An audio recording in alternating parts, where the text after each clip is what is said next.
The late afternoon sun hung low over Cedar Ridge, casting long shadows across the dusty platform of the train station. The westbound had just wheezed to a stop, black smoke billowing from its stack like a tired old dragon catching its breath.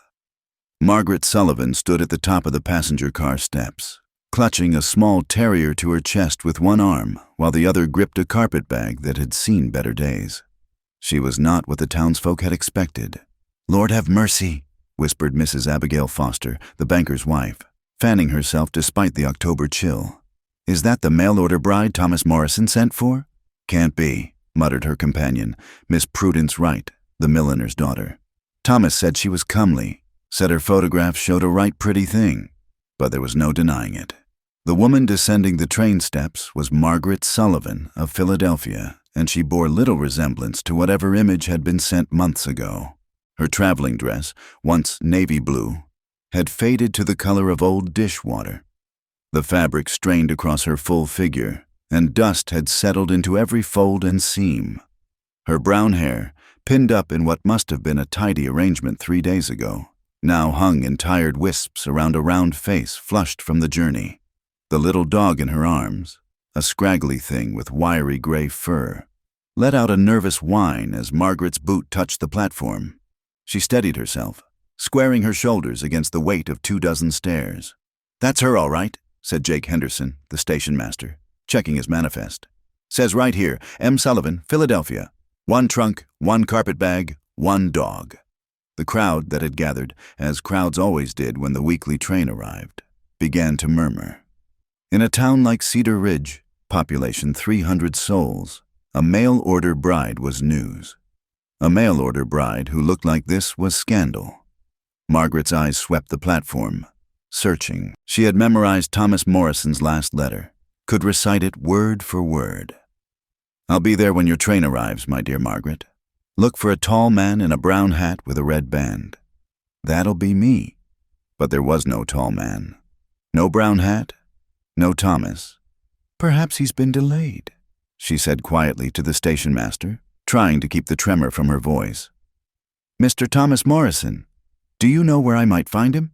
Jake Henderson's weathered face went still.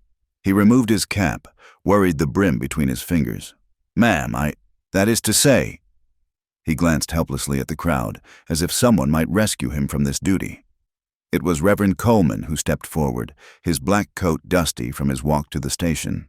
"Miss Sullivan, I presume?" His voice was gentle, the voice he used for funerals and sick beds.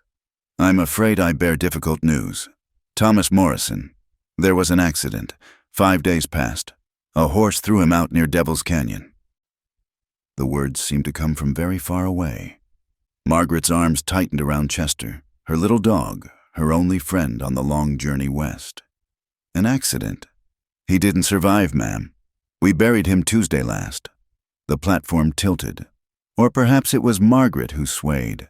Someone, she never knew who, pushed a wooden crate behind her, and she sank onto it gracelessly, her traveling dress billowing around her like a deflated balloon. Dead. Thomas Morrison was dead. The man who had written such beautiful letters, who had promised her a new life, a little house with yellow curtains, a garden where she could grow roses like her mother used to. Dead before she could even meet him. "Well," said Mrs. Foster, not bothering to lower her voice, "what's to be done with her now?" "Send her back, I suppose," Miss Wright replied. "Though Lord knows where she'll get the fare. Doesn't look like she has 2 pennies to rub together." Margaret heard every word. In Philadelphia, she'd been a burden to her brother and his wife after their parents died. Too plain to marry, too educated to be content with factory work, too proud to beg. Thomas Morrison's advertisement in the Matrimonial Times had seemed like salvation. Seeking respectable woman of good character for correspondence and marriage. Must be willing to relocate to Colorado territory. Appearance immaterial, kindness essential. She'd sent her photograph, an old one, from before the fever that had taken her parents and left her health fragile, her body changed. She'd been honest about everything else, though. Her love of books, her skill with needlework, her way with animals. Thomas had written back immediately, and for 6 months they had exchanged letters full of dreams and plans. Now those dreams lay buried in Cedar Ridge Cemetery alongside a man she'd never met. "The woman can't sit there all day," someone muttered. "Disgraceful," added another voice. "Coming all this way under false pretenses." "False pretenses!"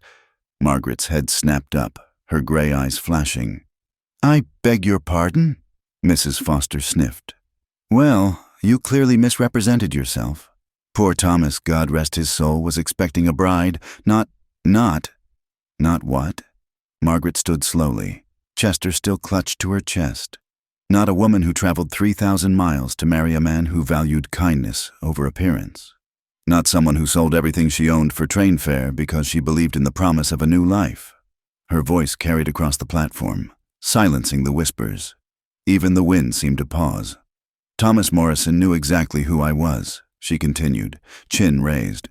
"We wrote to each other for 6 months. He knew my circumstances, my appearance, everything. If you must speak ill of someone, I'll thank you not to do it of a man who can no longer defend himself." Reverend Coleman cleared his throat.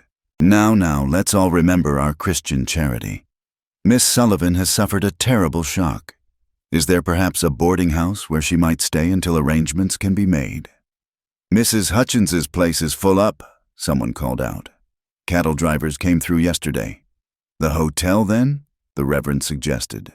"On what money?" Mrs. Foster asked pointedly. "Besides, it wouldn't be proper. A single woman alone." Margaret watched this discussion of her fate as if from a great distance. Chester wiggled in her arms, wanting down, but she didn't dare let him go. He was all she had left now, him in a trunk full of carefully mended dresses and hope-filled letters from a dead man. The crowd was growing restless. The evening stage would be leaving soon, and there were supplies to collect, gossip to spread. The despised bride, for that's what she was now, she could see it in their faces, was already becoming more story than person. "I'll take her in." The voice came from the edge of the crowd. Heads turned as a man stepped forward, leading a paint horse. He was tall, lean in the way of men who worked hard and ate simple, with dark hair that needed cutting and a face that might have been handsome if it ever smiled. His clothes were clean but worn. Canvas pants, a blue work shirt, leather vest scarred from use. Everything about him spoke of practicality, of a man who had no time for foolishness. "Samuel Morrison," Reverend Coleman said, relief evident in his voice. "I was hoping you'd come." Margaret's heart lurched. Morrison. This was Thomas's brother then, the one he'd mentioned who ran the ranch alone since their parents died, the one who kept to himself and didn't hold much with town ways. Samuel Morrison looked at Margaret with eyes the color of winter sage, taking in her travel-stained dress, her wind-blown hair, the desperate way she clutched her little dog. His expression revealed nothing. "You're the woman my brother sent for," he said. It wasn't a question. "I am." Margaret lifted her chin, preparing for another dose of scorn. "Margaret Sullivan." He nodded once, then turned to Jake Henderson. "Her trunk." "Just there, Sam." Without another word, Samuel Morrison hefted the trunk onto his shoulder as if it weighed nothing. He carried it to a wagon waiting behind his horse, set it in the bed with surprising gentleness. "You coming?" he asked Margaret. She blinked. Where?" "Ranch is 12 miles out. Best get moving if we want to make it before dark." "But I don't understand. Your brother was..." She couldn't say the word again. "Dead, yes." His voice was flat, matter of fact. "Doesn't change the fact that you came all this way on his word. Ranch has a guest room. You can stay there tonight. Figure out what you want to do come morning." It wasn't kindness, exactly. More like duty, the way a man might pick up a stray calf in a storm. But it was better than the platform, better than the stares and whispers. Margaret stood, her legs unsteady after 3 days on the train. "Thank you, Mr. Morrison. I don't want to be a burden." Something flickered across his face. Annoyance, pity. It was gone before she could name it. "Can you climb up, or do you need help?" Pride stiffened her spine. "I can manage." But the wagon was high, her skirts were heavy, and Chester chose that moment to squirm. She made an awkward attempt, nearly dropping the dog, her carpet bag banging against the wheel. Without a word, Samuel Morrison stepped forward. He plucked Chester from her arms, set the little dog carefully in the wagon bed. Then, with the same practical efficiency, He gripped Margaret's waist and lifted her onto the seat as if she weighed no more than a sack of flour. The crowd watched in silence as he climbed up beside her, taking the reins. "Sam," Reverend Coleman called. "Will we see you both at services Sunday?" Samuel Morrison's jaw tightened. "Doubt it, Reverend." He clicked to the horses and the wagon lurched forward. Margaret gripped the seat, acutely aware of the eyes following them down Main Street. She caught snatches of conversation carried on the wind. "Poor Sam, saddled with her now. Did you see the size of her? That dog looks like a drowned rat." "The despised bride," someone laughed. "That's what we'll call her." Margaret kept her eyes fixed straight ahead, but her hands trembled where they clutched her carpetbag. Beside her, Samuel Morrison drove in silence, his profile carved from stone. As they passed the last building in town, a sagging barn that marked the edge of civilization, Margaret finally spoke. "You didn't have to do this." "No," he agreed.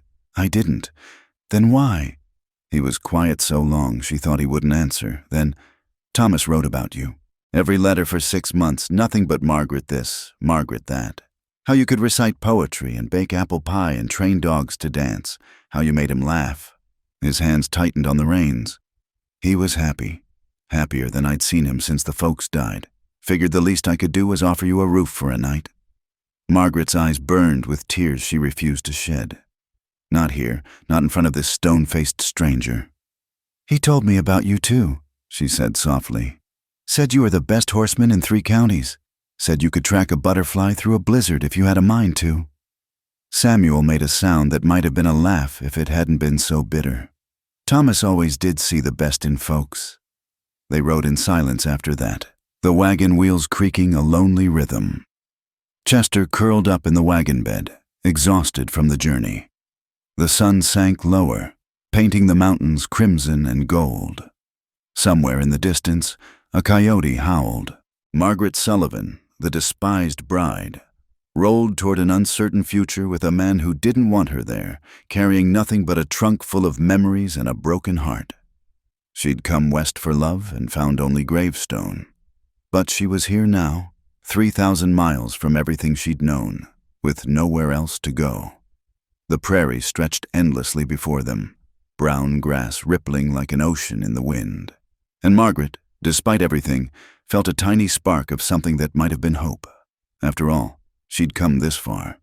The Morrison ranch sat in a valley between 2 ridges, sheltered from the worst of the prairie winds. As the wagon crested the final hill, Margaret saw it spread before them in the dying light.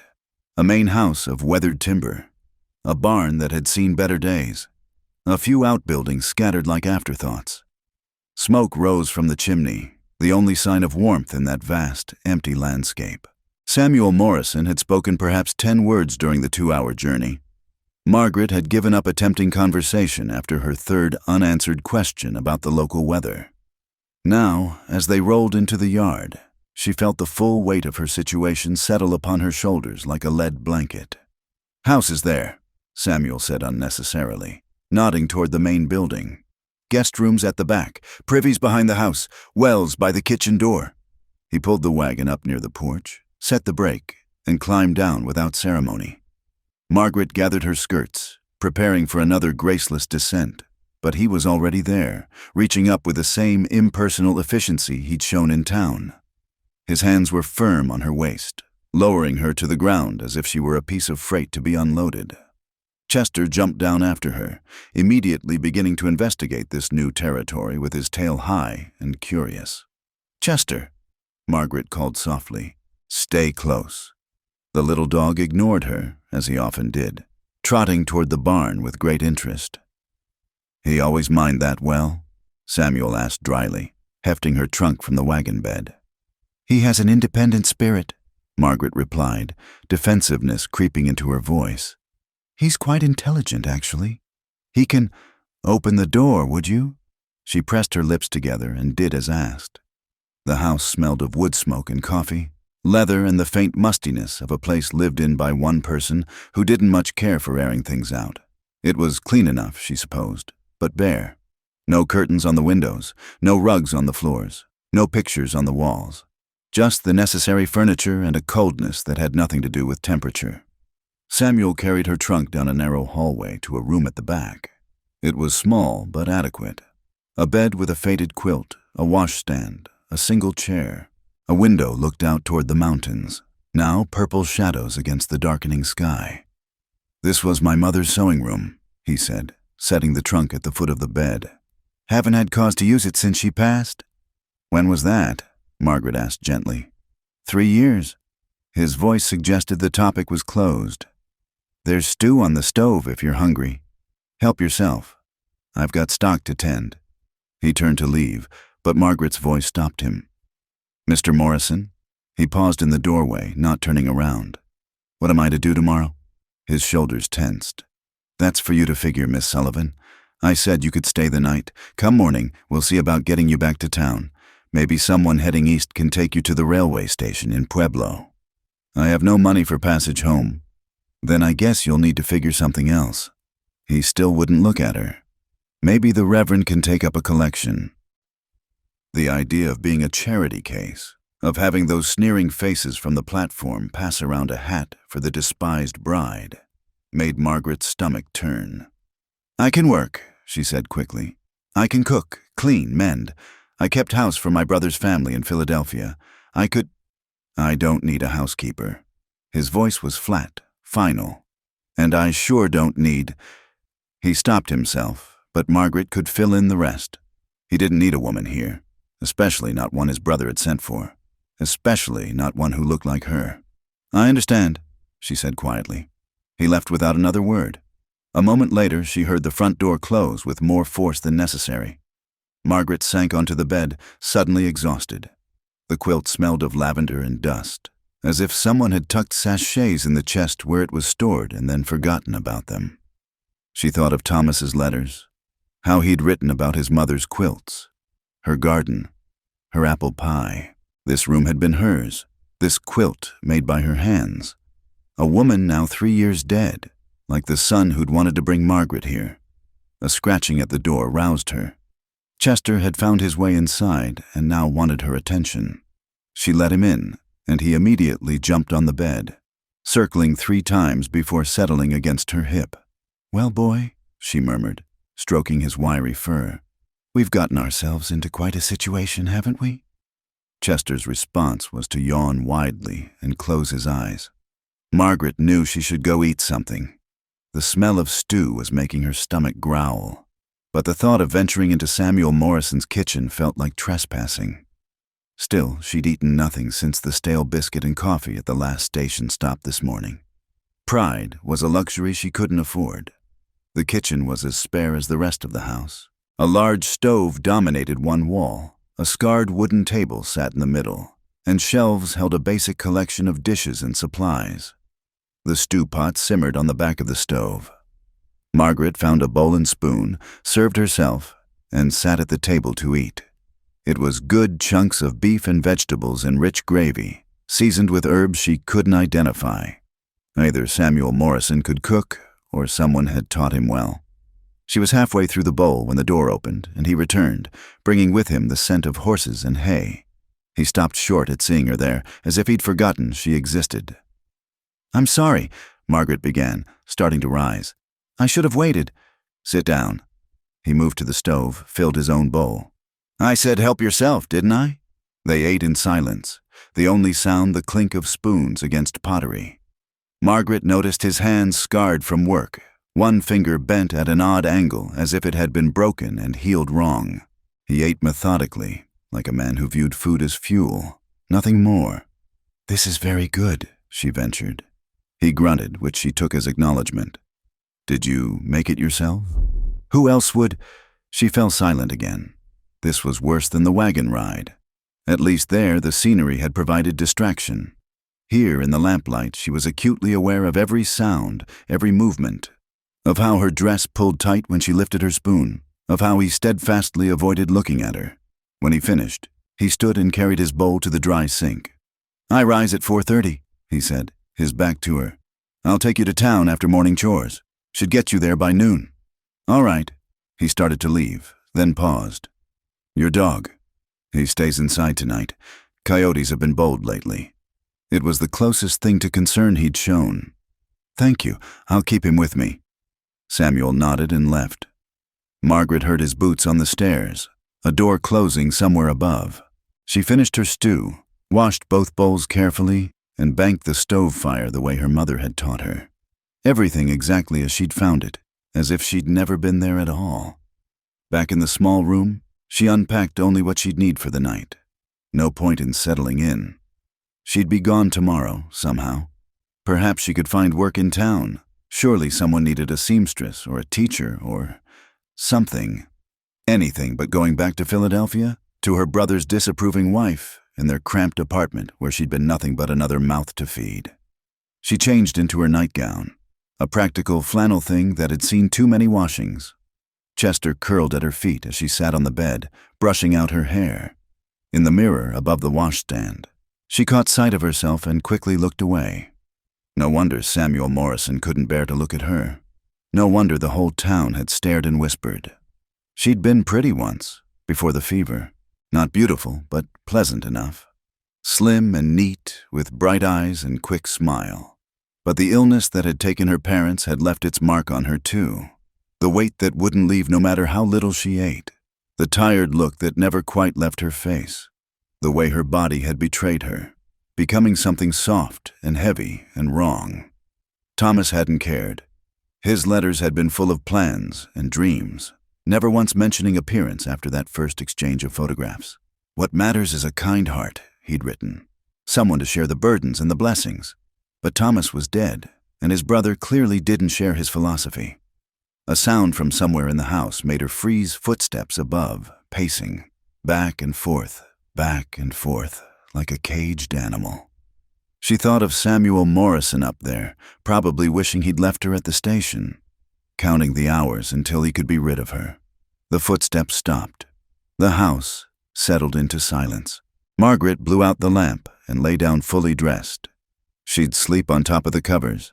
It didn't seem right to crawl beneath that lavender-scented quilt made by a dead woman for a room her son would never use. Chester pressed against her side, a small, warm comfort in the darkness. Sleep wouldn't come. Her mind kept circling back to the platform, to the faces and voices, the despised bride. That's what she was now. Not Margaret Sullivan, who could recite Wordsworth and Milton, who'd won the county fair ribbon for her needlework 3 years running, who'd once dreamed of opening her own school. Just the despised bride, the woman too homely for a dead man. Somewhere in the walls, a mouse scurried. The wind picked up outside, rattling the windows. And still those footsteps above, starting and stopping, as if Samuel Morrison couldn't find peace either. Near midnight, exhaustion finally won. Margaret dozed fitfully, dreaming of trains and platforms and faces that laughed and pointed. She woke once to Chester growling low in his throat, but when she listened, she heard nothing but wind and the settling of old wood.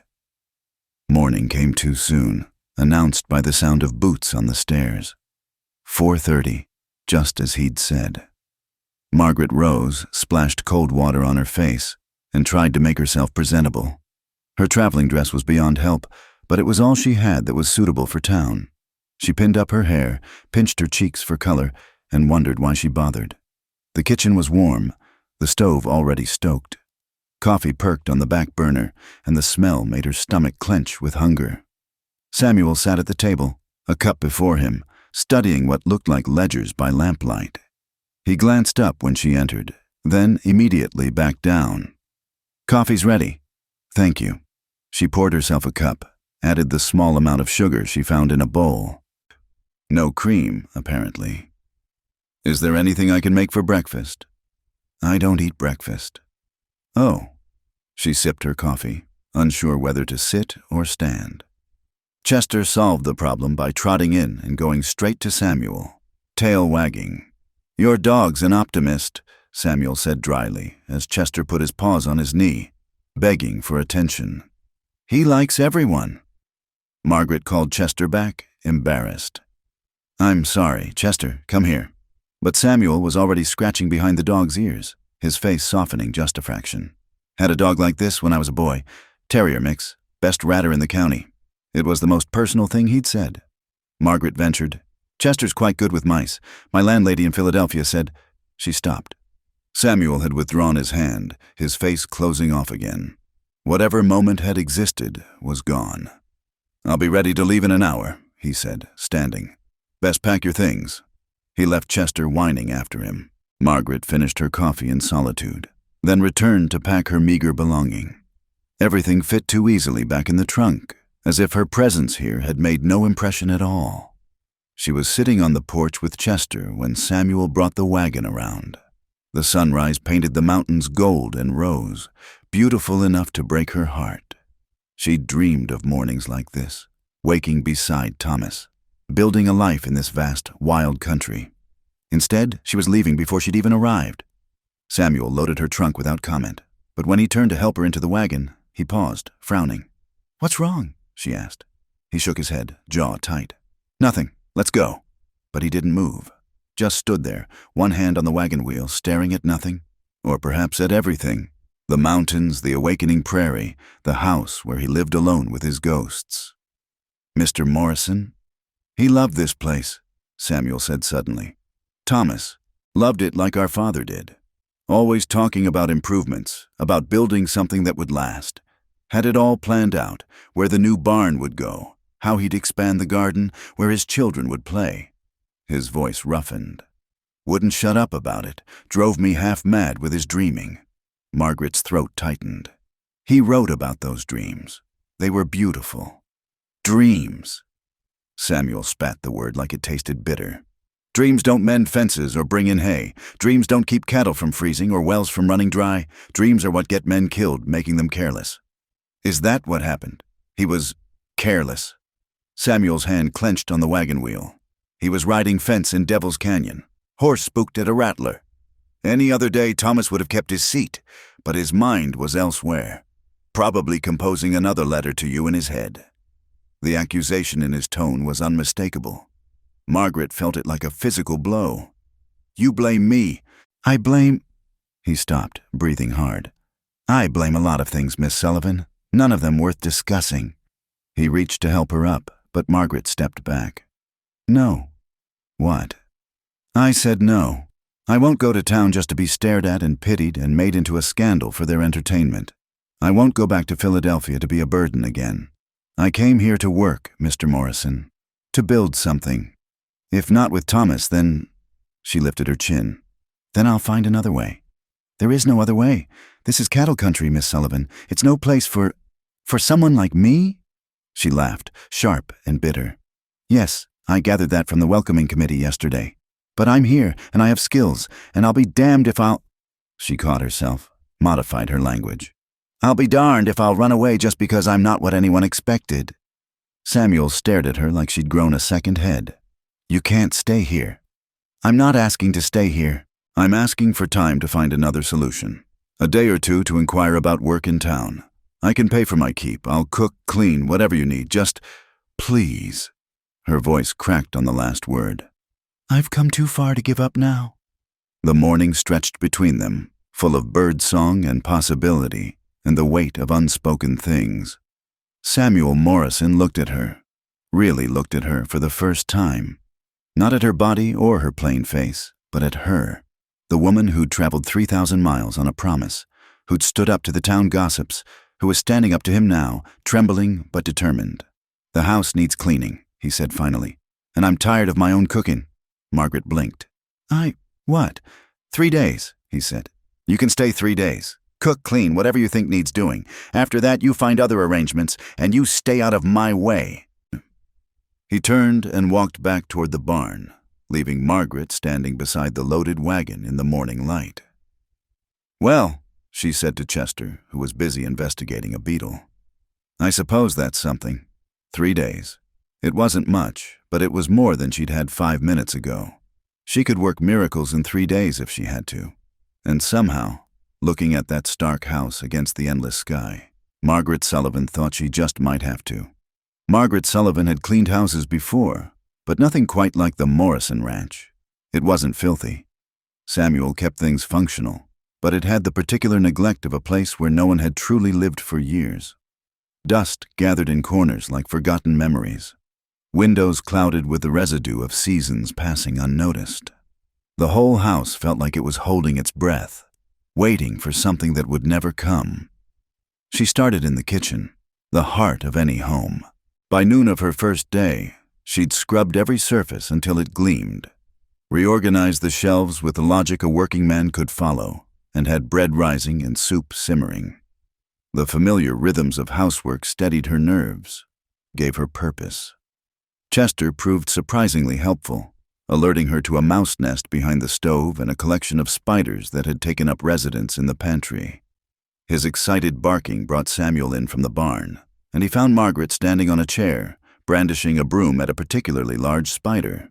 "It's the size of a dinner plate," she said, forgetting to be formal in her alarm. Samuel's mouth twitched, not quite a smile, but close. He captured the spider in his hat and carried it outside. "Just a barn spider. They keep the flies down." "It can keep them down outside," Margaret said firmly, climbing down from the chair. Her face was flushed from exertion and embarrassment. "Yes, ma'am." This time she was certain she saw amusement in his eyes before he returned to his work. By evening, the kitchen looked like a different room. Samuel stopped in the doorway when he came in for supper, taking in the gleaming surfaces, the checked cloth she'd found in a drawer and pressed for the table, the wildflowers she'd gathered and placed in an old preserved jar. "You've been busy," he said carefully. "I hope you don't mind about the flowers. I found them growing near the well, and I thought, it's fine." He moved to the stove, lifted the lid on the pot. "Smells good." It was beef stew again, but Margaret had found herbs in the garden gone wild behind the house, rosemary and thyme struggling through the weeds. She'd added carrots from the root cellar, made dumplings from the last of the flour. When she served him, she noticed how he closed his eyes at the first bite, just for a moment. "My mother used to make dumplings," he said quietly.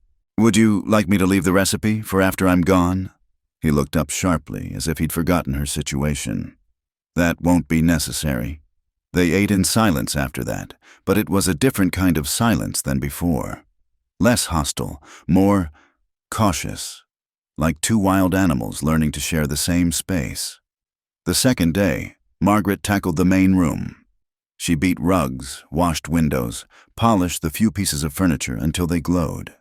In a trunk shoved behind the settle, she found Treasure's embroidered pillows, a quilt in a wedding ring pattern, daguerreotypes in tarnished frames.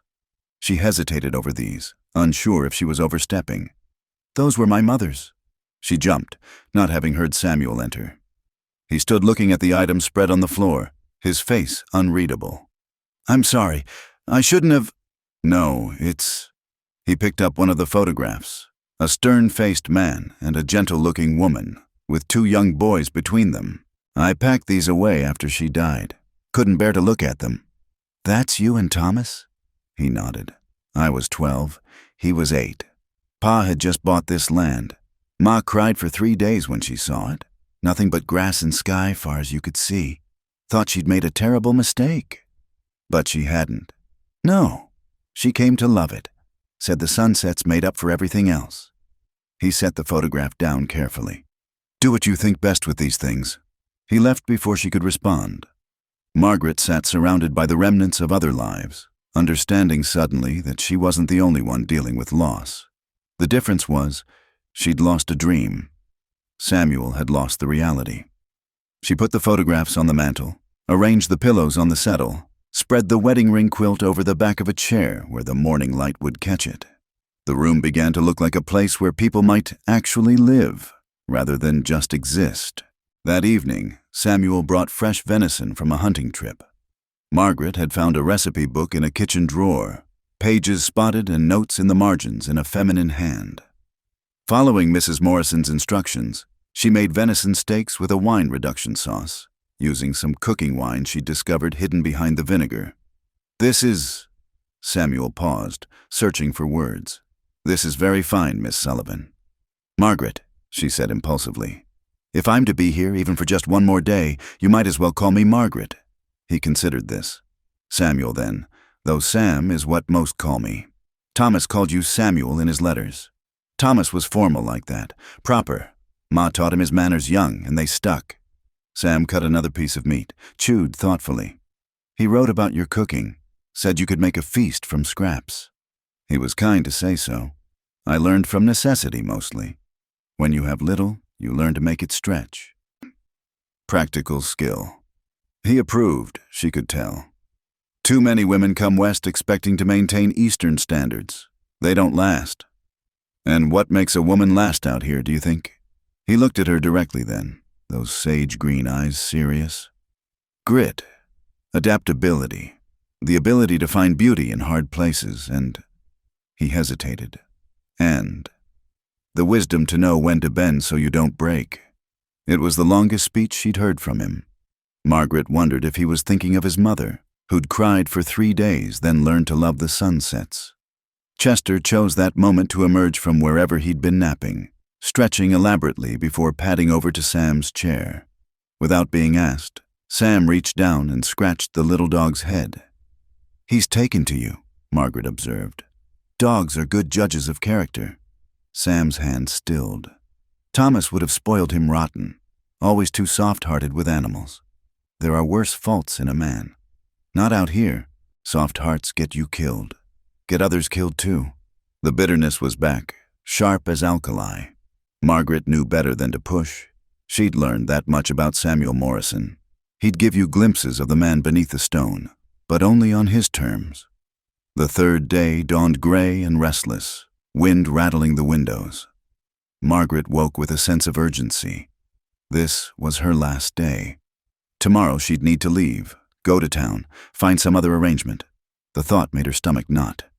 She threw herself into cleaning the bedrooms upstairs, territories she hadn't yet invaded. Sam's room was Spartan, a bed, a chair, a rifle on pegs. She changed his sheets, swept the floor, tried not to notice the wedding photograph on the bureau of a much younger Sam with a pretty blonde woman. Thomas's room was harder. It remained exactly as he'd left it. Clothes still hung on pegs, books stacked on the bedside table. The top one was Sonnets from the Portuguese. Margaret's breath caught. She'd mentioned in one of her letters that it was her favorite. He must have ordered it specially. She cleaned around his things carefully, like tending a shrine. On his desk, she found the packet of her letters, tied with string. Beside them, several half-finished responses in his careful script. She didn't read them. It seemed too much like talking to ghosts. By afternoon, the wind had picked up to a proper blow. Margaret was taking wash off the line when she saw the rider approaching, a woman on a bay mare, riding with the confidence of someone born to the saddle. The woman dismounted in the yard, and Margaret recognized her from town, the pretty blonde who'd stood with the others at the station, whispering behind her glove. Up close, she was even lovelier, with cornflower eyes and perfect posture. "You must be the bride," the woman said without preamble. "I'm Catherine Winters. My father owns the Double Bar Ranch." Margaret Sullivan. Margaret's arms were full of sheets. Putting her at a disadvantage she suspected was intentional. "Is Samuel around?" "In the barn, I believe."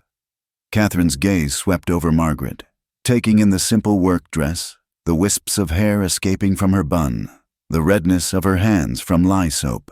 "How industrious of you, though I can't imagine why Samuel allowed you to stay. He was kind enough to give me time to make arrangements." "Kind," Catherine laughed, a tinkling sound like broken glass. "That's not a word often applied to Samuel Morrison. You must have caught him in a weak moment." Chester appeared around the corner of the house, saw the stranger, and began barking furiously. Catherine stepped back, nose wrinkling. "What is that thing?" "My dog." Margaret set down the sheets, scooped up Chester. "He's protective." "Of what? There's nothing here worth protecting." Catherine's smile was sharp. "Certainly nothing of Thomas's." The cruelty of it took Margaret's breath. Before she could respond, Sam emerged from the barn, frowning at the commotion. "Catherine." His tone was carefully neutral. "What brings you out?" Catherine's whole demeanor changed, becoming soft and concerned. "I wanted to see how you were managing, Samuel. Such a difficult time, and now with—" She glanced at Margaret. "Additional complications." "I'm managing fine. Daddy wanted me to remind you about the harvest dance next week. You never come, but we keep hoping." She moved closer to him, had to tilt her head back to meet his eyes. "It would do you good to get out, see people. You can't mourn forever." Margaret watched Sam's face close off completely. Appreciate the thought. You'd best head back before this wind gets worse. Catherine pouted prettily. You're always sending me away. One might think you don't enjoy my company. One might think you'd take the hint. The words were harsh enough to make Catherine flush. Her eyes darted to Margaret, then back to Sam. I see. Well, don't say I didn't try to be neighborly. Though you might want to be careful, Samuel. People are already talking about this arrangement. A single man and woman under the same roof. It's not proper. Nothing improper about hiring help, Sam said flatly. Help? Catherine's laugh was brittle. Is that what we're calling it? She mounted her horse with practiced grace, looked down at them both. The offer stands about the dance, Samuel, when you tire of your domestic experiment. She rode off in a cloud of dust. Margaret found herself gripping Chester hard enough that he squirmed in protest. I'm sorry, she said to Sam. I've caused you trouble. Catherine Winters has been causing me trouble since her husband died 2 years back. He took the laundry basket from where she'd set it. Pay her no mind. She's very beautiful. So's a rattlesnake till it bites you. The unexpected humor surprised a laugh from Margaret. Sam's mouth quirked in response, and for a moment they stood there in the wind-torn yard, almost smiling at each other. I should tell you, Margaret said, the moment making her brave. I've inquired in town about work. Mrs. Hutchins at the boarding house might have a position next week, so I'll be able to leave as agreed. Something flickered across Sam's face. Disappointment? Relief? It was gone too quickly to read. That's good then, he said. That's good. He carried the laundry inside for her, the first time he'd done such a thing. Margaret followed, Chester at her heels, wondering why good news felt so much like defeat. That evening, their last together, Margaret outdid herself with supper. She'd found a precious tin of peaches in the pantry and made a cobbler, the kitchen sweet with cinnamon and memory. Sam ate 2 helpings, the closest to a compliment he'd given. My mother's recipe? He asked. From her book, yes. I hope you don't mind. No. He pushed back from the table, stood abruptly. I need to check the stock. But he paused in the doorway, not turning around. The house. It looks like it used to. Like when she was alive. Thomas would have... He stopped, cleared his throat. Thank you. He was gone before she could respond. Margaret cleaned the kitchen slowly, treasuring each familiar task. Tomorrow she'd be in town, begging for work, facing those cruel faces again. But tonight, just for tonight, she could pretend this was her kitchen, her home, her life. She was banking the stove when Sam returned. He stood awkwardly in the doorway, holding something. This was Thomas's, he said, extending a small leather journal. His plans for the ranch. Thought you might... That is, you inspired them. Seemed right you should have it. Margaret took the journal with trembling hands. Samuel, I couldn't... It's Sam, he corrected gruffly. And you can. No use to anyone gathering dust. She opened it carefully. Thomas's neat handwriting filled the pages. Sketches of barn improvements, lists of crops to try, dreams made tangible in ink. Her eyes burned with unshed tears. He was a good man, she whispered. The best. Sam's voice was rough. Better than this place deserved. Better than... He stopped, jaw clenching. Better than what? Nothing. Get some rest. I'll take you to town early. But Margaret had learned to read his silences. Better than you. Is that what you were going to say? He turned to leave, but she caught his sleeve. The muscle in his jaw jumped at her touch. You're a good man too, Samuel Morrison. Different from Thomas, but good all the same.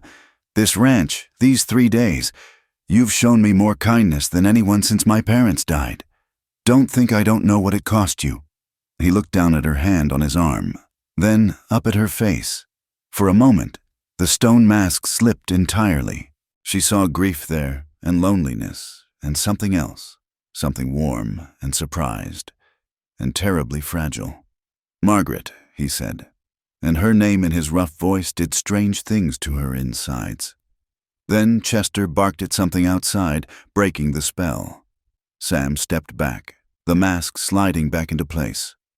5 o'clock, he said. Be ready. Margaret watched him go, her hand still warm from the contact. Outside, The wind howled like a living thing, rattling the windows and doors. But inside, for just a moment, she'd felt the possibility of shelter. The wagon wheels seemed to turn too quickly on the road to town, each rotation bringing Margaret closer to an uncertain future. Sam drove in his customary silence, but she noticed he'd taken the longer route, following the creek instead of cutting straight across the prairie. Chester sat between them on the bench, occasionally looking up at one or the other as if wondering why everyone was so quiet. "There's something I should tell you," Sam said suddenly as the first buildings of Cedar Ridge came into view. "About Mrs. Hutchins." Margaret's hands tightened on her carpetbag. "Yes?" "She's particular about her boarders, likes them young and pretty, says it's good for business. The cattle drivers—" He cleared his throat. "Well, they pay extra for pleasant company at dinner." The implication hung between them like a physical thing. Margaret felt heat rise in her cheeks. "I see. Just thought you should know." His knuckles were white on the reins. "Before you get your hopes up." They entered town from the east, passing the cemetery where Thomas lay beneath fresh-turned earth. Margaret glimpsed the wooden marker and quickly looked away, but not before Sam noticed. "Would you like to stop?" he asked quietly. "No." Then, softer, "Not yet. I'm not ready to say goodbye to someone I never got to say hello to." Main Street was busy for a Saturday morning.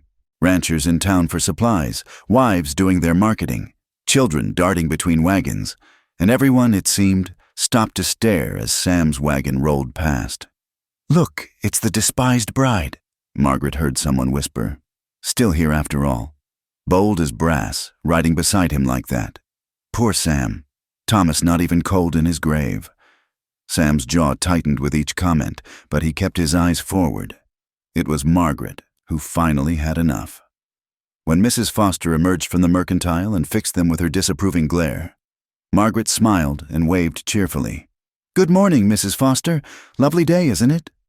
The banker's wife spluttered, nearly dropping her parcels. Beside Margaret, Sam made a sound that might have been a suppressed laugh. "That wasn't wise," he murmured. "Perhaps not, but it felt good." They pulled up outside the boarding house, a 2-story building that had seen better days.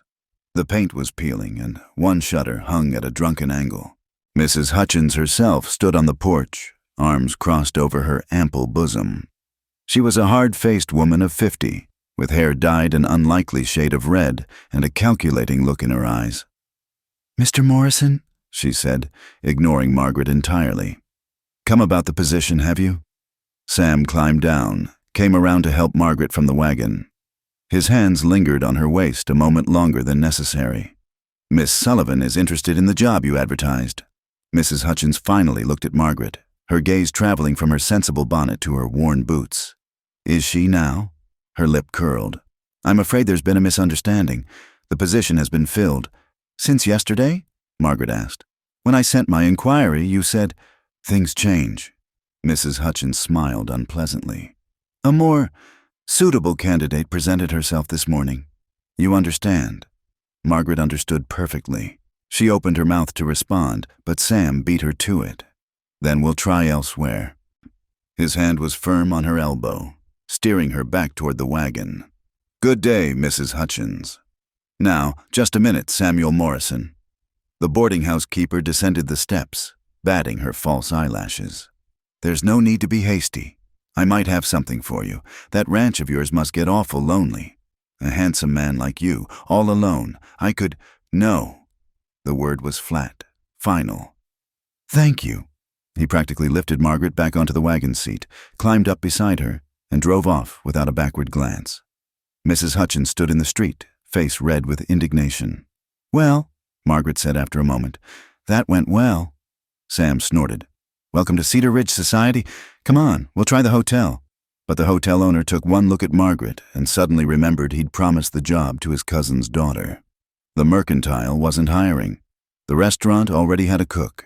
Even the laundry, where the lye fumes made Margaret's eyes water, claimed they had no need for additional help. By noon, they'd exhausted every possibility. They sat in the wagon outside the church, both silent. Chester had given up trying to cheer them and lay with his head on Margaret's lap, occasionally sighing deeply. There's still the saloon, Sam said finally. No. Margaret's voice was firm. I have some standards left. Then what will you do? She didn't answer because she didn't know. Return to Philadelphia in shame? She had no money for the journey? Throw herself on the church's charity? She'd rather starve. The church doors opened and Reverend Coleman emerged, followed by several members of his congregation. They were laughing at something, but the laughter died when they spotted the wagon. Miss Sullivan, the Reverend said, approaching with a careful smile. And Samuel. I'm surprised to see you both in town. Reverend. Sam touched his hat brim. I was just speaking with Mrs. Foster and Mrs. Wright about Christian charity, the Reverend continued. About helping those in need, especially women far from home. Margaret felt her spine stiffen. That's very kind, Reverend, but… Of course charity must be deserved, Mrs. Foster interrupted, joining them. Her daughter Constance stood beside her, pretty and pert in a blue dress that matched her eyes. And one must consider the moral implications. Moral implications? Margaret asked quietly. Well, my dear, you have been living unchaperoned with Mr. Morrison. Whatever the circumstances, it gives a certain impression. Mother, Constance said, but there was no real protest in it. Her eyes were fixed on Sam with an expression Margaret recognized. The same look Catherine Winters had worn. I've been employed as housekeeper, Margaret said clearly. Nothing more. Of course you have. Mrs. Foster's tone suggested otherwise. But you must understand, we have standards in Cedar Ridge. We can't simply accept any woman who arrives under questionable circumstances. Questionable? Sam's voice was dangerously quiet. Now, Samuel, Reverend Coleman said nervously. I'm sure Mrs. Foster didn't mean… She meant exactly what she said. Sam climbed down from the wagon, stood facing the group. Margaret had never seen him like this. Controlled fury radiating from every line of his body. A woman travels 3,000 miles to marry my brother, arrives to find him dead, and you call her circumstances questionable?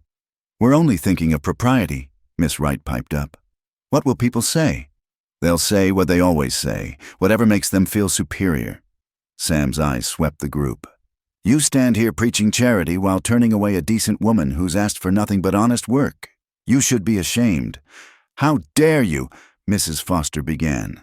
I dare because I've watched you all for years, whispering behind your hands, judging everyone who doesn't meet your narrow standards. My mother faced it when she came here. Now Miss Sullivan faces it. And why? Because she doesn't look like what you expected? Because she had the audacity to survive disappointment? Constance Foster stepped forward, laying a hand on Sam's arm. Samuel, you're upset. Why don't you come to dinner tomorrow? We can discuss this calmly. I'm sure we can find a solution. He looked down at her hand, then up at her face. Your solution would be sending Miss Sullivan away, wouldn't it? Can't have competition. Constance flushed. I don't know what you mean. Don't you? Sam removed her hand, not ungently, but firmly. You and Catherine Winters and all the rest, circling like buzzards since Thomas died, thinking I need consolation, thinking I need a wife. Samuel. Reverend Coleman looked scandalized. This is neither the time nor place. You're right. Sam turned back to the wagon. We're leaving. He climbed up, took the reins. Margaret sat frozen beside him, aware of every eye upon her. As they drove away, she heard the explosion of whispers behind them. They were halfway back to the ranch before either spoke. You shouldn't have done that, Margaret said quietly. They're your neighbors. You have to live here. I've been living here my whole life. Never has done me much good being polite about it. But now they'll talk about you too. Say we're… Let them talk. He glanced at her. Though I suppose I should apologize. I didn't mean to make things worse for you. Worse? Margaret laughed, surprising herself. Mr. Morrison, Sam, I don't think they could get much worse. I'm already the despised bride, remember? You're not… He stopped, jaw working. You're not despised. Not by everyone. The words hung between them, weighted with meaning. Margaret studied his profile, the strong line of his jaw, the way his hair curled slightly over his collar. Not handsome in Thomas's easy way, but compelling, real. What will you do now? he asked as the ranch came into view. I don't know. The admission hurt. I suppose I'll have to wire my brother for money. Go back to Philadelphia, unless... She took a breath, gathered her courage. Unless you'd consider letting me stay longer, as your housekeeper, a proper business arrangement. I'll work for room and board until I can save enough to start over somewhere else. Sam was quiet so long she thought he wouldn't answer. Then, the house has never looked better than these past 3 days. The food's been good. Chester seems happy enough. Is that a yes? There'd be talk, more than already. There's already talk. At least this way, I'd be earning my keep instead of taking charity. He pulled up in the ranch yard, set the brake. You'd need your own space. The guest room's too close to mine for propriety. There's a cabin out back, old foreman's quarters, needs work, but it's solid. You could make it comfortable. Hope bloomed in Margaret's chest. You're serious? I'm always serious. But there was something almost soft in his eyes. We'd need to set terms, wages when I can afford them. You'd handle the house, cooking, maybe help with the chickens. I wouldn't expect, that is, you'd be an employee. Nothing more. Of course. Margaret tried not to feel disappointed. What had she expected? This was business, survival, not a fairy tale. Then we have an agreement? He extended his hand. She shook it, trying to ignore how his calluses rasped against her palm. We have an agreement. Chester barked, as if adding his approval. Sam almost smiled. Come on then, let's look at that cabin, see what needs doing. The foreman's cabin sat behind a stand of cottonwoods, small but sturdy. Dust and cobwebs covered everything, and the stove would need blacking, but Margaret could see its potential. One room with a sleeping alcove, a tiny kitchen area, a window facing the mountains. It's perfect, she said. Sam looked skeptical. It's a mess. It's private, independent, mine. She turned to him. When can I move in? Soon as we get it cleaned up, day or two maybe. Then I'd better get started. She rolled up her sleeves, and Sam found himself smiling, actually smiling at her determination. You're not quite what I expected, Margaret Sullivan. Good, she said, attacking a cobweb with the broom he'd fetched. I'm tired of being what people expect. As he watched her work, humming under her breath while Chester investigated mouse holes, Sam thought Thomas might have been right after all. Maybe Margaret Sullivan was exactly what this ranch needed. What he needed, though he'd never admit it aloud. But first, they had to survive the storm that was surely coming. Because in Cedar Ridge, going against social expectations was like spitting into the wind, and Sam had just declared war on the town's sensibilities. He only hoped they were both strong enough to weather what came next. The storm came 3 weeks later, just as Margaret had finally settled into the foreman's cabin. She'd made it cozy with cast-off furniture from the main house, rag rugs she'd braided from old clothes, and curtains sewn from flour sacks. It wasn't much, but it was hers. The first sign was the temperature drop. She woke that morning to find frost on the inside of her window, her breath visible in the cold air. Chester burrowed deeper under the quilts, only his nose showing. None of that, lazy bones, she said, hauling herself from the warm bed. We've got work to do. But when she opened the door, the wind nearly tore it from her hands. The sky was an ominous gray-green, clouds racing across it like wild horses.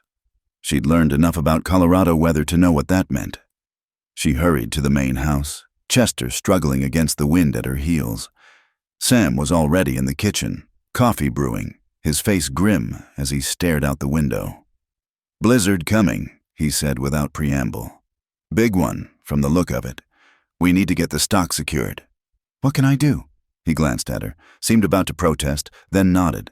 Help me drive the cattle into the near pasture. They'll need extra feed. Can you ride? Not well. You'll manage. Get your warmest clothes. Meet me at the barn. Margaret ran back to her cabin, pulled on every layer she owned, flannel petticoats, wool dress, Thomas's old coat she'd found in a trunk and altered to fit. She looked ridiculous, like a stuffed scarecrow, but vanity had no place in survival. Sam had already saddled a gentle mare named Buttercup. He helped Margaret mount, his hands steady on her waist. Just hold on and follow my lead, he said. She knows what to do. The next hours blurred together. The bite of wind on exposed skin, the bawling of cattle. the creak of saddle leather. Margaret clung to the saddle horn, terrified and exhilarated in equal measure. Sam worked his horse with an economy of motion that spoke of years of practice, whistling and calling to direct the herd. By the time they got the cattle settled, the first snow was falling, fat, heavy flakes that stuck to everything they touched. Sam dismounted and reached up to help Margaret down. Her legs nearly buckled, numb from cold and the unfamiliar exercise. "You did good," he said, and the approval in his voice warmed her more than any fire. Now comes the hard part.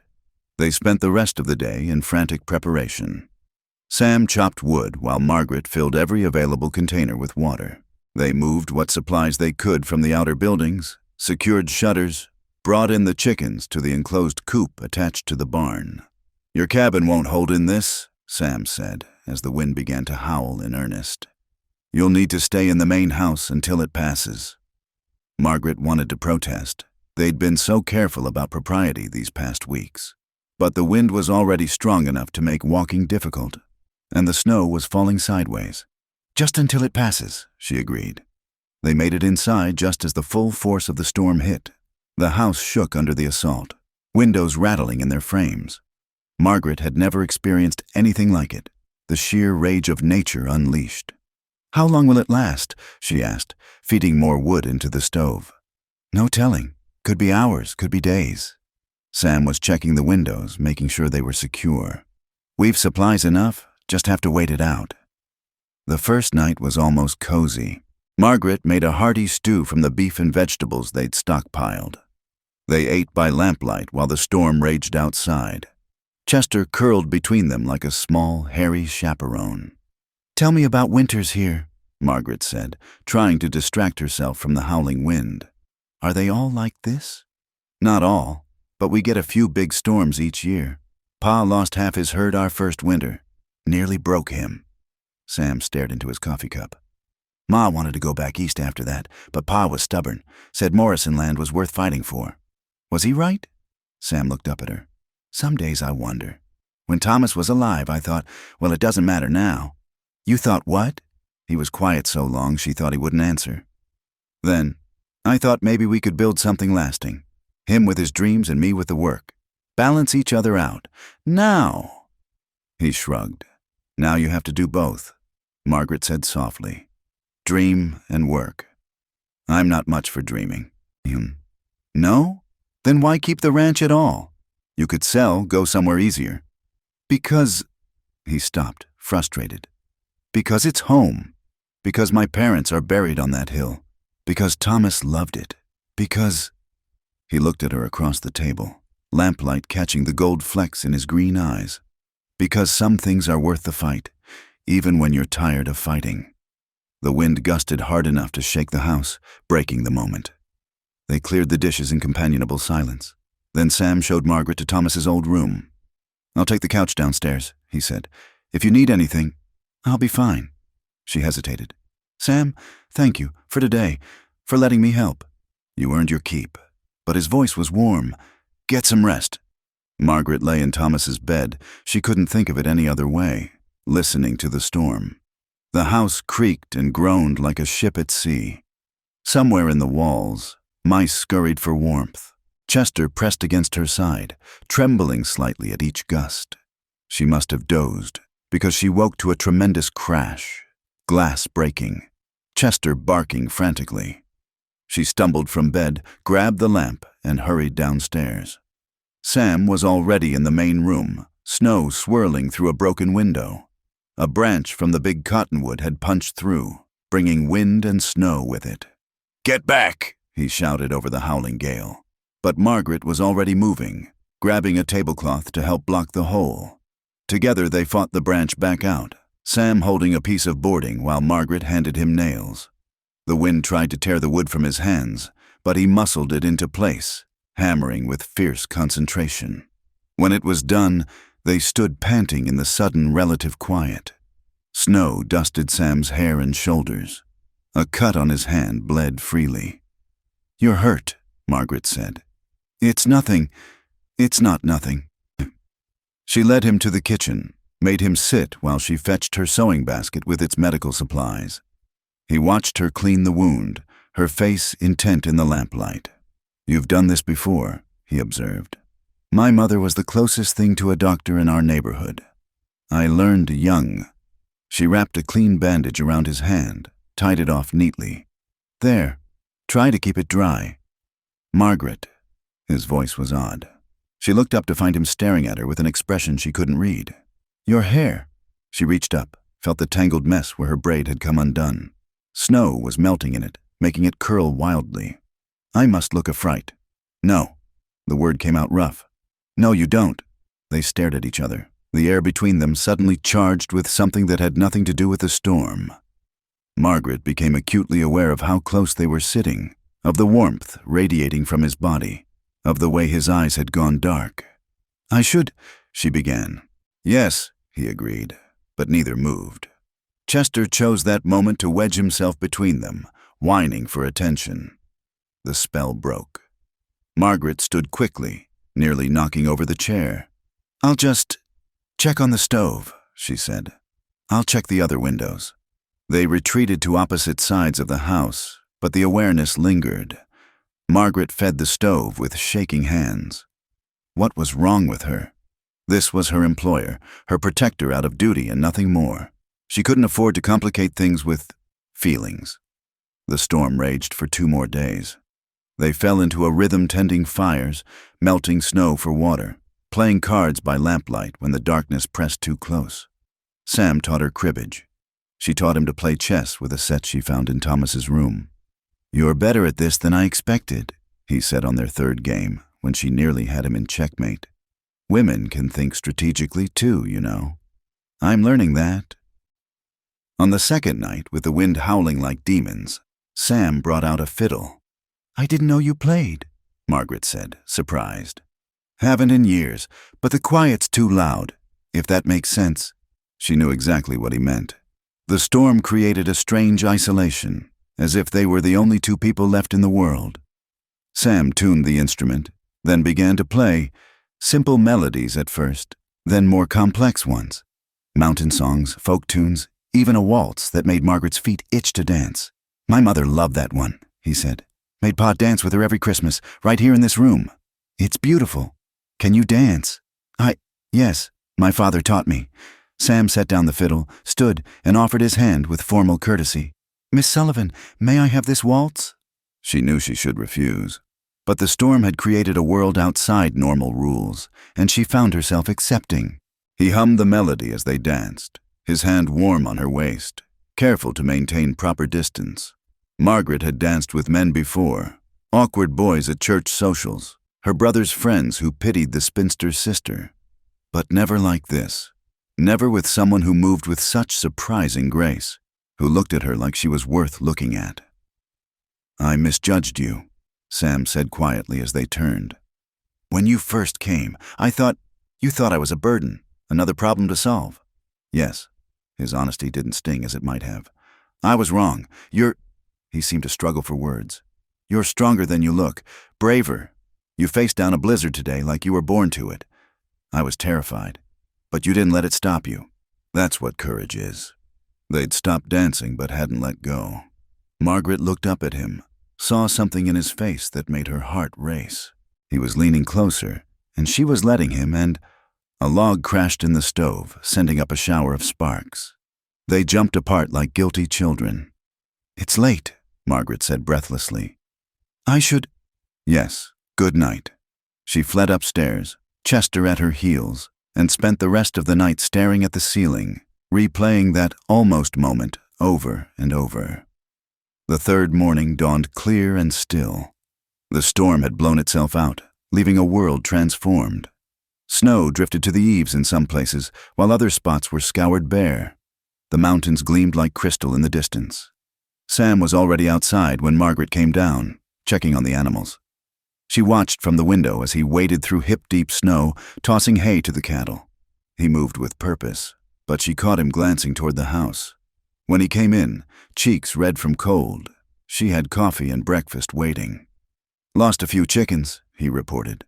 "But the cattle weathered it fine. Your cabin—" He hesitated. "The roof held, but there's damage. It'll need work before you can move back. Oh. Margaret tried to parse her feelings. Relief? Disappointment? Well, I can help with repairs once the snow melts. About that. Sam concentrated on his breakfast. Been thinking. Doesn't make sense, you trudging back and forth in weather. Waste of wood heating 2 places. You could, that is, the house has plenty of room. People would talk more than they already do. Let them. He looked up then, met her eyes squarely. I'm tired of living by their rules, tired of being alone in this house with nothing but ghosts. If you're willing to stay as housekeeper, he added quickly, I'd be grateful for the company. Margaret's heart was doing strange things in her chest. Just as housekeeper? Of course. What else? But there was something in his eyes that suggested more, something that matched the feeling building in her own chest. The storm had changed things between them, blown away some invisible barrier. Then I'll stay, she said softly. If you're certain. I'm certain. Outside, the sun climbed higher, setting the snow to sparkling like scattered diamonds. Inside, 2 lonely people sat at a kitchen table, sharing breakfast and the careful beginning of something neither quite dared to name. The blizzard had passed, but its effects would linger long after the snow melted. In the forced intimacy of those 3 days, Samuel Morrison and Margaret Sullivan had found something unexpected. Not love, not yet, but the possibility of it. And in the harsh land of Colorado Territory, sometimes possibility was enough to build on. Chester, for his part, was simply glad to be warm and fed. He curled up by the stove, tail wagging occasionally, perfectly content with the new arrangement. Dogs, after all, had always been wiser about such things than humans. Word traveled fast in Cedar Ridge, as it always did in small towns. Within a week of the blizzard, everyone knew that Margaret Sullivan had moved into the main house at the Morrison Ranch. The gossip spread like wildfire, growing more scandalous with each telling. It came to a head on a Thursday morning when Reverend Coleman arrived unannounced, accompanied by Mrs. Foster, Miss Wright, and 2 other prominent church ladies. Margaret saw them coming from the kitchen window, a delegation of righteousness marching up the snow-packed drive. Sam, she called quietly. He was mending harness in the dining room. We have visitors. He looked up, saw her expression, and went to the window. His face hardened. The Morality Brigade. Should I? You should do exactly what you always do. This is your home. He stood, setting aside the leather. I'll handle them. But Margaret lifted her chin. We'll handle them together. Something flickered in his eyes. Surprise, perhaps approval. He nodded once. They met the delegation on the porch. Reverend Coleman looked uncomfortable, but the ladies wore expressions of scandalized determination. Mrs. Foster naturally took the lead. Mr. Morrison, Miss Sullivan, she said, managing to make Margaret's name sound like something scraped off a boot. We've come on a matter of Christian concern. Then you'd best come in out of the cold, Sam said evenly. Margaret, would you put on coffee? That won't be necessary, Mrs. Foster said quickly. This isn't a social call. No, Sam agreed. I can see that. Say your piece then. Reverend Coleman cleared his throat. Samuel, the congregation is concerned about the current arrangement. An unmarried man and woman living under the same roof. Miss Sullivan is my housekeeper, Sam interrupted. She has her own quarters, earns honest wages. Nothing improper about it. Come now, Miss Wright tittered nervously. Surely you can see how it looks. The whole town is talking. The whole town talks regardless, Margaret said quietly. They talked when I arrived, talked when I sought work, talked when Mr. Morrison showed me Christian kindness. Perhaps the problem isn't with us, but with those who see sin where none exists. Mrs. Foster's face flushed. How dare you lecture us on Christian behavior? You, who came here under false pretenses. What false pretenses? Sam's voice had gone dangerously quiet. She came to marry my brother. He died. She stayed to work. Where's the deception? She misrepresented herself, Mrs. Foster insisted. Poor Thomas expected. You didn't know Thomas, Sam cut her off. I did. He would have married Margaret exactly as she is, because he saw what you're all too blind to see, a good woman with a kind heart and a strong spirit. Be that as it may, Reverend Coleman interjected, trying to restore calm. The appearance of impropriety. Then we'll fix the appearance, Sam said suddenly. Everyone stared at him. He turned to Margaret, something wild and decisive in his eyes. "Marry me." The words seemed to echo in the sudden silence. Margaret felt the porch tilt beneath her feet. "What? You heard me." He faced her fully now, ignoring their audience. "Marry me, not for them, not for propriety. For us, for the ranch, for—" He stopped, swallowed hard. "Because I'm tired of pretending I don't wake up looking forward to seeing you at breakfast. Tired of acting like having you here hasn't made this place feel like home again." "Samuel," Reverend Coleman said weakly, "this is highly irregular." "Quiet," Sam said without looking at him. "Margaret?" She couldn't breathe, couldn't think. This wasn't how proposals happened. Not in front of hostile witnesses, not born from defiance rather than romance. And yet his eyes were sincere. His hands, when he reached for hers, were steady despite the risk he was taking. This difficult, closed-off man was laying his heart bare in front of people who would mock him for it. "Yes," she whispered, then louder, lifting her chin. "Yes, I'll marry you." Mrs. Foster made a sound like an offended hen. "This is absurd. You can't simply—" "We can and we will," Sam said firmly. "Reverend, you came here worried about propriety? Fine, make it proper. Marry us. Now." The Reverend looked faint. "Why wait? Unless—" Sam's eyes glinted. "Unless you have some objection to performing the Lord's sacrament?" It was a trap neatly sprung. Reverend Coleman couldn't refuse without admitting his concern had never been about propriety, but about Margaret herself. He hemmed and hawed, but eventually nodded. "I'll need to fetch my book from the church." "Then fetch it," Sam said. "We'll wait." The church ladies left in a flutter of outrage, but the Reverend returned within the hour, looking resigned. Margaret had time to pin up her hair properly and change into her best dress, still plain, still mended, but clean. Sam had put on his Sunday shirt. They stood in the parlor, in front of the fireplace where Sam's parents had once stood for their own wedding. Chester sat at Margaret's feet, tail wagging as if he understood the importance of the moment. The Reverend read the service with obvious reluctance, but he read it. "Do you, Samuel, take this woman?" "I do." Sam's voice was firm, his eyes never leaving Margaret's face. "Do you, Margaret, take this man?" "I do." Her voice shook slightly, but her gaze was steady. "Then, by the power vested in me," Reverend Coleman sighed deeply, "I pronounce you man and wife." Sam kissed her then, a brief press of lips that somehow held promise. When they parted, Margaret saw something in his face she'd never seen before. Joy, fleeting but real. "I'll file the certificate," the Reverend said stiffly. "May God have mercy on you both." After he left, they stood awkwardly in the parlor, the magnitude of what they'd done settling over them. "I'm sorry," Sam said finally. "That wasn't— I should have asked you properly. Privately." "Why did you?" Margaret asked.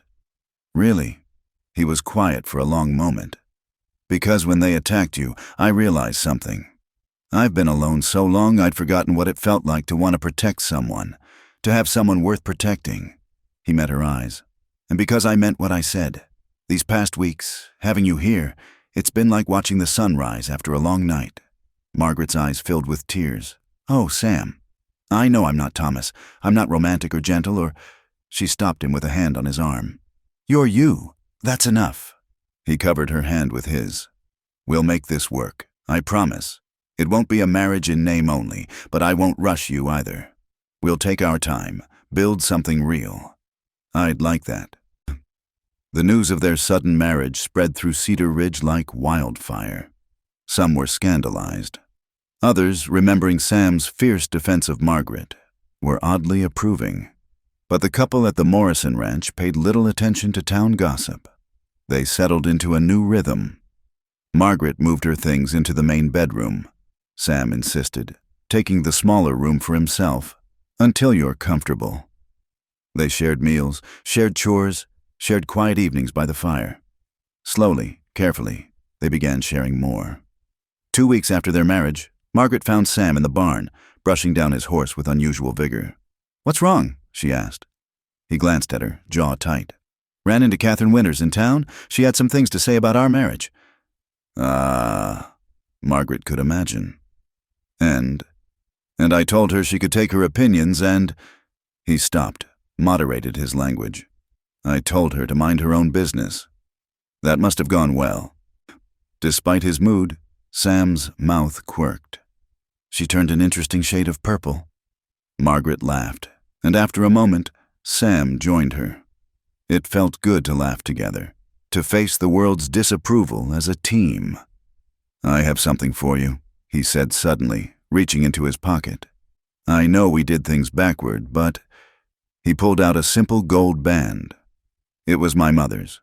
I thought, if you'd like. Margaret's throat tightened.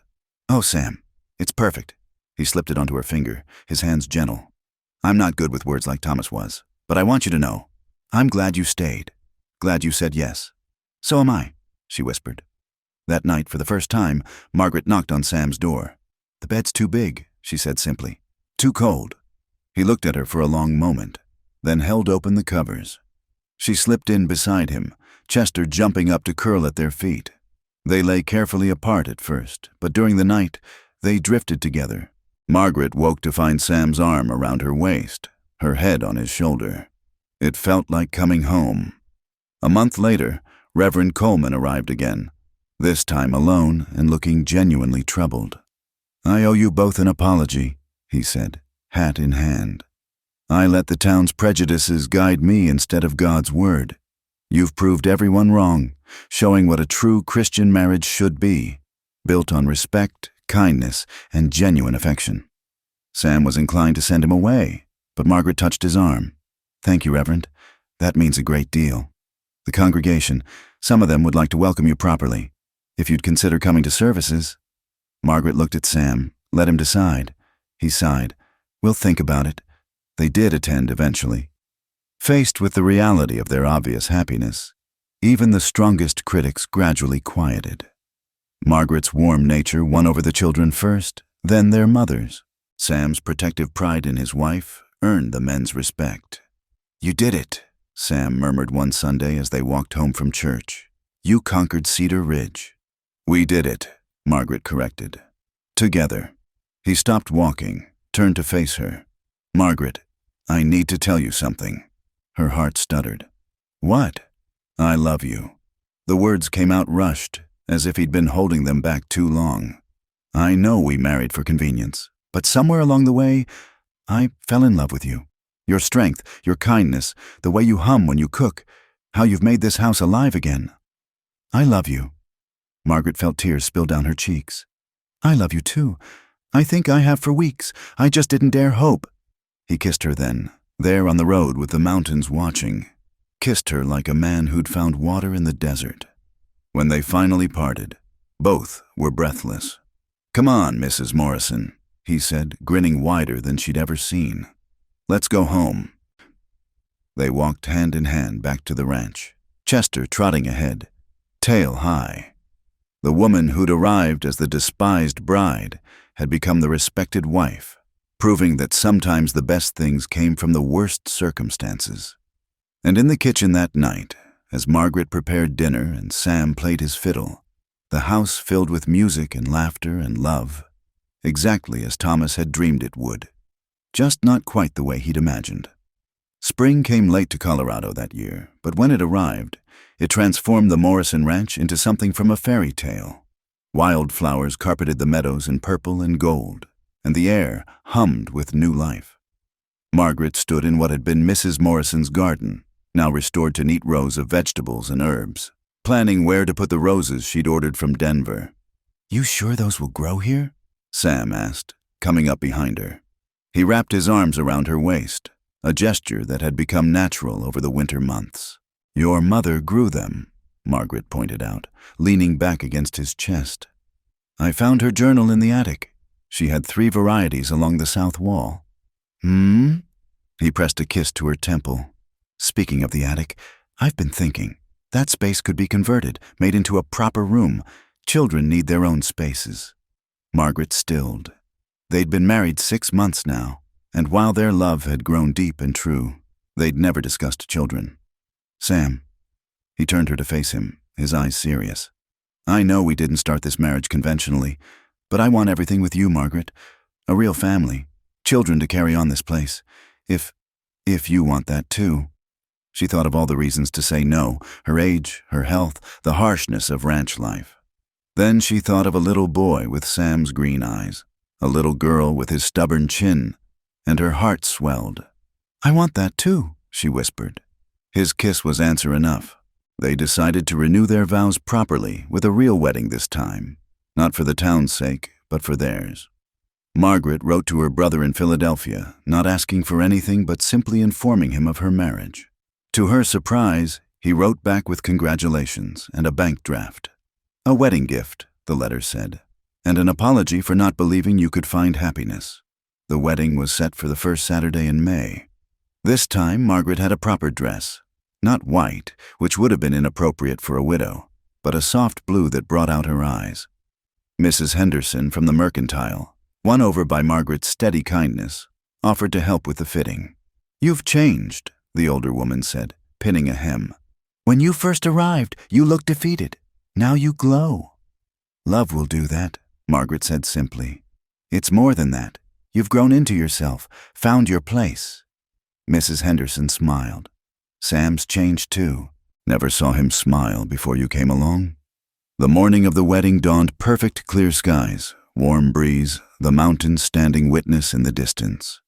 Margaret woke early, too excited to sleep. She found Sam already up, standing on the porch with his coffee. "Bad luck to see the bride before the wedding?" she teased. "We make our own luck," he said, pulling her close. "Besides, I wanted to give you something." He handed her a small wrapped package. Inside was a cameo brooch, delicate and beautiful. "It was my grandmother's," he explained. "Came all the way from Ireland. Ma wore it at her wedding, and her mother before that." Margaret's eyes filled. "Oh, Sam, it's beautiful. So are you." He touched her cheek gently. "I want you to know, before we do this again in front of everyone, you saved me, Margaret. I was turning to stone in this place, frozen in grief and anger. You brought me back to life." "We saved each other," she corrected, standing on her toes to kiss him. The ceremony was held in the meadow behind the house, with wildflowers as decoration and the mountains as cathedral. This time the whole town was invited, and most came. Even Mrs. Foster, though she looked like she'd swallowed a lemon. Reverend Coleman, now genuinely supportive, performed the service with real joy. Margaret walked down an aisle made of ranch hands and neighbors, Chester trotting beside her with a ribbon around his neck. Sam waited at the end, looking handsome in his new suit, his eyes bright with emotion. "Dearly beloved," Reverend Coleman began, "we gather today to celebrate what God has already joined together, a union born of adversity, but strengthened by love." This time, when they said their vows, they added their own words. Sam went first, his voice steady despite the emotion in it. "Margaret, you came here for another man, but you stayed for me. You saw past my walls, my grief, my stubbornness. You made this house a home and this man whole again. I promise to love you, protect you, and stand beside you through whatever comes. You are my sunrise, my spring after winter, my answered prayer." Margaret had to blink back tears before she could speak. "Sam, you offered me shelter when I had nowhere to go. You gave me purpose when I felt lost. You showed me that love doesn't always come as we expect it. Sometimes it grows slowly, quietly, until one day you realize it's become as essential as breathing. I promise to love you, support you, and build this life with you. You are my safe harbor, my true north, my unexpected blessing." When Reverend Coleman pronounced them husband and wife, again, Sam kissed Margaret with a tenderness that had several ladies reaching for their handkerchiefs. Even some of the ranch hands looked suspiciously misty-eyed. The reception was held in the yard, with tables groaning under the weight of food the neighboring women had brought. It seemed the whole county had decided to celebrate the union they'd once condemned. Sam and Margaret moved through the crowd, accepting congratulations, sharing smiles. "I believe I owe you an apology," Catherine Winters said stiffly, approaching during a quiet moment. She looked beautiful as always, but there was something pinched about her expression. "I misjudged the situation." "We all make mistakes," Margaret said graciously. Catherine's smile was rueful. "You're kinder than I deserve. I hope you'll both be very happy." After she left, Sam shook his head. Will wonders never cease? People can change, Margaret said. We're proof of that. As the sun began to set, Sam pulled out his fiddle. Other instruments appeared, a guitar, a harmonica, even a washboard. Soon the yard filled with music and dancing. Margaret danced with Sam, with the ranch hands, even with Reverend Coleman. But she always returned to her husband's arms. Happy? Sam asked as they swayed together under the stars. More than I ever dreamed possible. Even though you came here for Thomas? Margaret was quiet for a moment, choosing her words carefully. I'll always be grateful to Thomas. His letters brought me here. But Sam, I think I was always meant to find you. Thomas was the dream. You're the reality. And reality with you is better than any dream. He spun her around, making her laugh. Mrs. Morrison, you've turned me into a romantic fool. Good. Someone needs to write poetry about these mountains. I'll leave that to you. I'll just keep the ranch running so you have time to write. They discussed this during the winter. Margaret's love of writing, her secret ambition to document life in the West. Sam had already cleared a corner of the parlor for a writing desk, encouraging her dream as she encouraged his. The party lasted until late, but eventually the guests departed, leaving the newlyweds alone. They stood on the porch, watching the last wagon disappear into the darkness. No regrets? Sam asked. Not one. Margaret turned in his arms. Though I do have one question. What's that? When you proposed, that day on the porch with Reverend Coleman and the others, was it really just to spite them? Or did you already? Sam was quiet for a long moment. I think I'd been wanting to ask you for weeks. Maybe since the blizzard. But I was too scared, too convinced you'd say no. When they attacked you, when I saw how they made you feel small. His jaw tightened. I couldn't stand it, and suddenly I realized I had the power to change everything. To make you mine, protect you, give you the respect you deserved. So yes, it was spite, but it was also the truest thing I'd ever done. Margaret kissed him softly. I'm glad you were spiteful. Come on, wife, let's go home. They walked into the house hand in hand. In the parlor, the wedding gifts were piled high, practical things, mostly tools and fabric and preserves. But on the mantel sat two photographs, one of Sam's parents on their wedding day, and now one of Sam and Margaret taken that afternoon by a traveling photographer. We look happy, Margaret said, studying their faces. We are happy. Sam pulled her close, and we're just getting started. Later, as they lay together in the bed they now properly shared, Margaret thought about the journey that had brought her here. A widow before she was a wife, despised before she was beloved, lost before she was found. It hadn't been the path she'd planned, but it had led her home. I love you, Sam Morrison, she whispered into the darkness. And I love you, Margaret Morrison, he replied, pressing a kiss to her hair. Forever and then some. Outside, Chester curled up on his favorite porch chair, keeping watch over his domain. The ranch settled into peaceful sleep, and somewhere in the distance, a nightingale began to sing. Unusual for Colorado. But then, unusual things happened when love found its way home. The despised bride had become the cherished wife, proving that sometimes the best endings come from the most difficult beginnings. And in the Morrison Ranch, where sorrow had once reigned, joy now made its home. The letter arrived on a Tuesday morning in late September, carried by a young woman who looked travel-worn and uncertain. Margaret was in the garden, harvesting the last of the summer vegetables, when she saw the stranger approaching on foot from the direction of town. Mrs. Morrison, the young woman called out.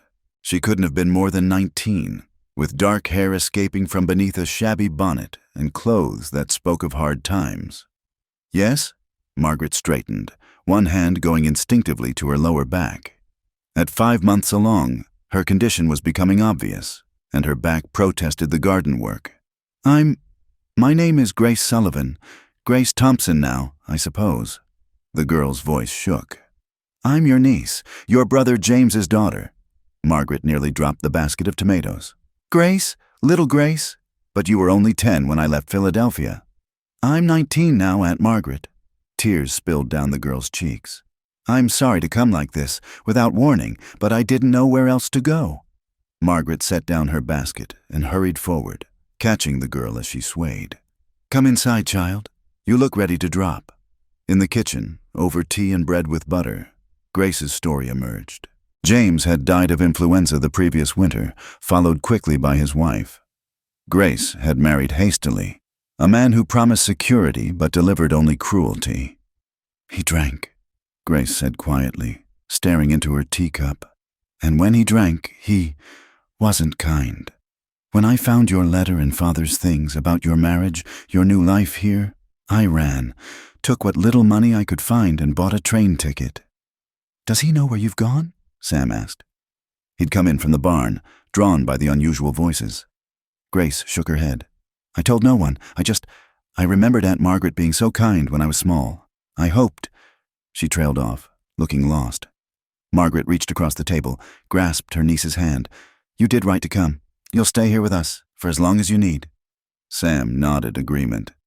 The foreman's cabin is empty and repaired. You can have privacy there, but take your meals with us. There's always work on a ranch if you're willing.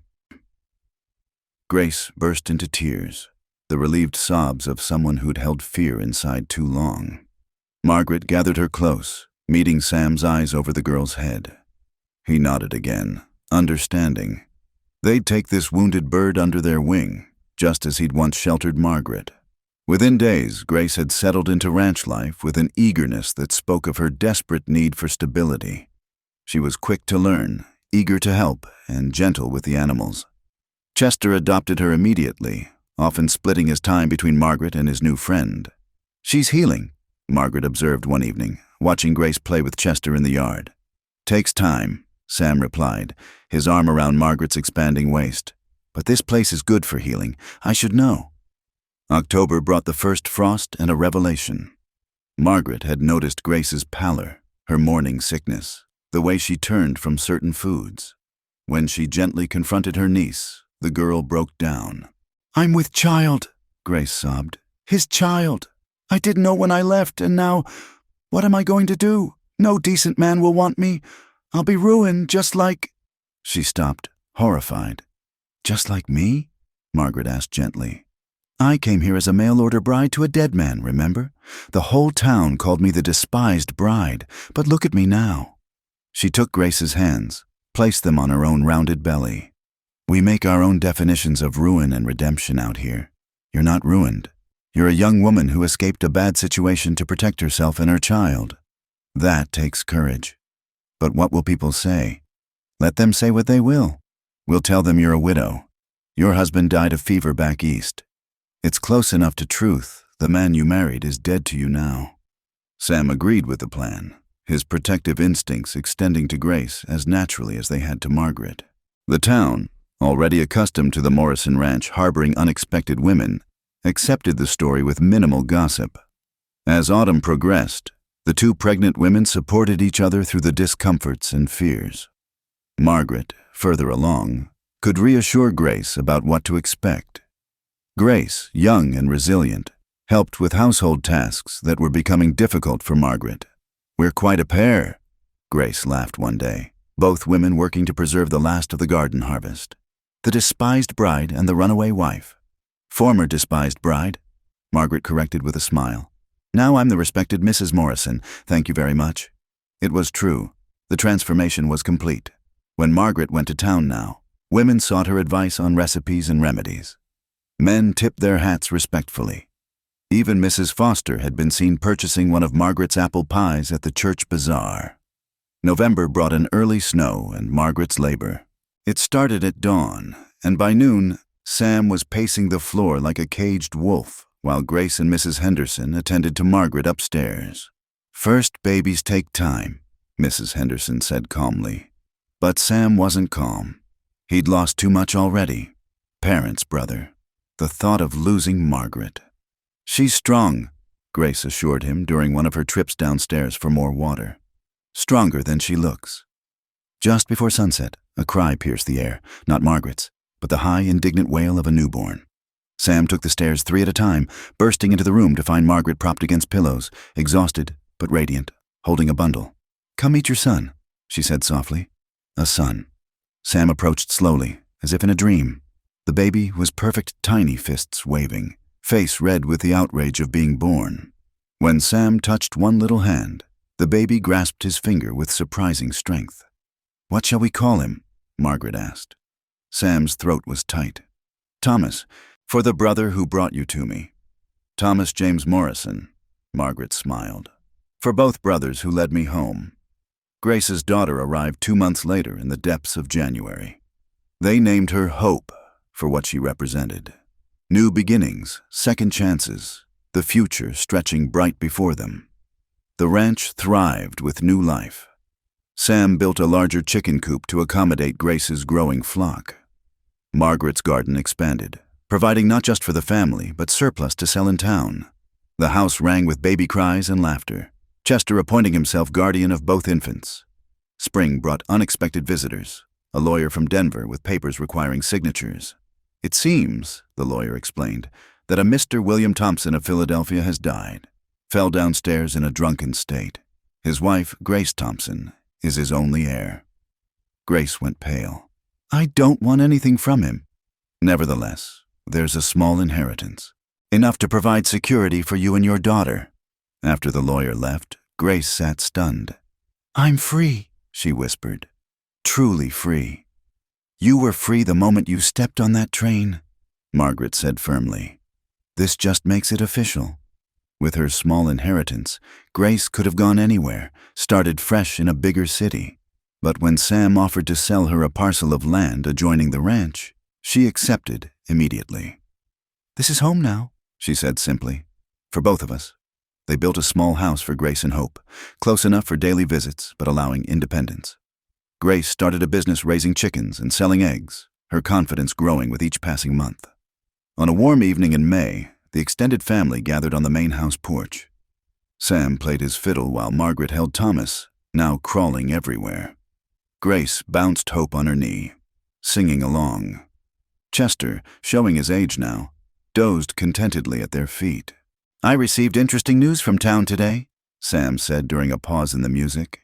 "Catherine Winters is engaged. To a banker from Denver." "Good for her," Margaret said sincerely. "I hope she finds happiness." Mrs. Foster is beside herself with joy. Apparently, it's quite the society match.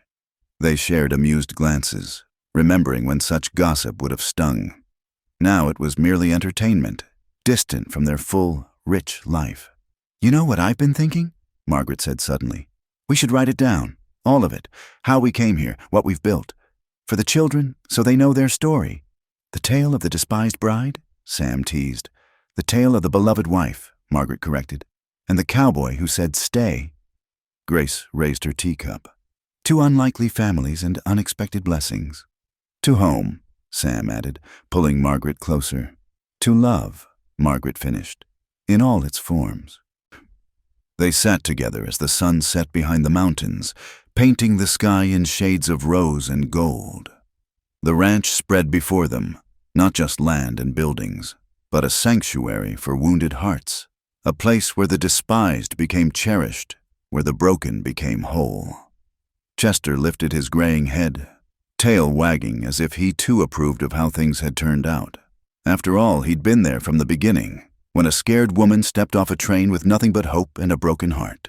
Now that woman was the center of a family, the heart of a home, proof that sometimes the best lives grow from the rockiest soil. As stars began to appear in the Colorado sky, Margaret whispered a prayer of gratitude. She'd come west for one man and found another. She'd arrived despised and discovered love. She'd been empty and was now full to overflowing. "What are you thinking?" Sam asked softly. "That I came here with nothing but a dog and a broken heart," she said. "And look what grew from that." He kissed her temple. "You came with more than that. You came with courage and kindness and the ability to see beyond the surface. You came with everything that matters." Inside the house, Thomas began to fuss. Grace stood to help, but Margaret waved her back. "Finish your tea. I'll see to him." She rose, her hand trailing across Sam's shoulder as she passed. In the doorway, she paused, looking back at her family, chosen and cherished, built from loss but stronger for it. I came here despised, she murmured, echoing the words she'd said so many times. But you said stay, and now this is home. Forever and always. Home. Thank you for listening to this story. Where are you enjoying this tale from? Please share in the comments below. We'd love to connect with listeners from around the world. Don't forget to subscribe to the From Wild West channel and share your thoughts about Margaret and Sam's journey. Your comments and stories make our community special.